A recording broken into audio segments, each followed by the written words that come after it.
Hi friends, welcome back to my channel. ఇది చిక్కుడుకాయ fry అండి. బాగా లేతగా ఉన్న చిక్కుడుకాయలండి, గింజ ఉన్నవే ముక్కలు చేసుకుని ఉడికించుకోవాలి. 10 మినిట్స్ హై ఫ్లేమ్లో ఉడికించుకోవాలి. వేడిగా ఉన్నప్పుడు మనం వడపోసేసుకోవాలి. ఇందులో వాటర్ ఏమి లేకుండా చూసుకోవాలి. ఒక ప్యాన్ పెట్టుకొని 5 స్పూన్స్ వరకు ఆయిల్ వేసుకోవాలండి. మనం కొంచెం వేరుశనగ గుళ్ళు వేయించుకోవాలి. ఈ ఆయిల్లోనే 5 మినిట్స్లో హై ఫ్లేమ్లో వేయించుకొని పక్కకు తీసేసుకోవాలి. దీనిలో 1/2 టీ స్పూన్ పచ్చిశనగపప్పు వేసుకోవాలి. 1/2 టీ స్పూన్ చాయ్ మినపప్పు, 1/2 టీ స్పూన్ జీలకర్ర, 1/2 టీ స్పూన్ ఆవాలు,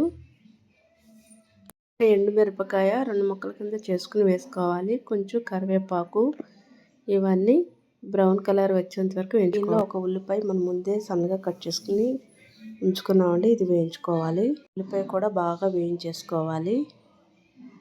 ఇందులో 2 స్పూన్స్ సాల్ట్ వేసుకోవాలి. ఉల్లిపాయ బాగా వేయించుకోవాలండి. వేగిన తర్వాత మనం వడపోసుకున్న ఈ చిక్కుడుకాయలు వేసుకోవాలి. ఒకసారి అన్నీ బాగా కలుపుకోవాలి. ఇలా 10 మినిట్స్ లో ఫ్లేమ్లో ఉడికించుకోవాలి. 1 టీ స్పూన్ పసుపు వేసుకోవాలి. 2 స్పూన్లు కారం వేసుకోవాలి. ఒకసారి బాగా మిక్స్ చేసుకోవాలి. మనం వేయించుకున్నాం కదా, ఆ వేరుశనగ గుళ్ళు వేయించేసుకోవాలి. అలాగే 1/2 చిప్ప కొబ్బరి కూర తీసుకుంచుకోవాలండి. ఇది కూడా దీనిలో వేసుకొని ఒకసారి మిక్స్ చేసుకోవాలి. స్టవ్ ఆఫ్ చేసేసుకోవాలి.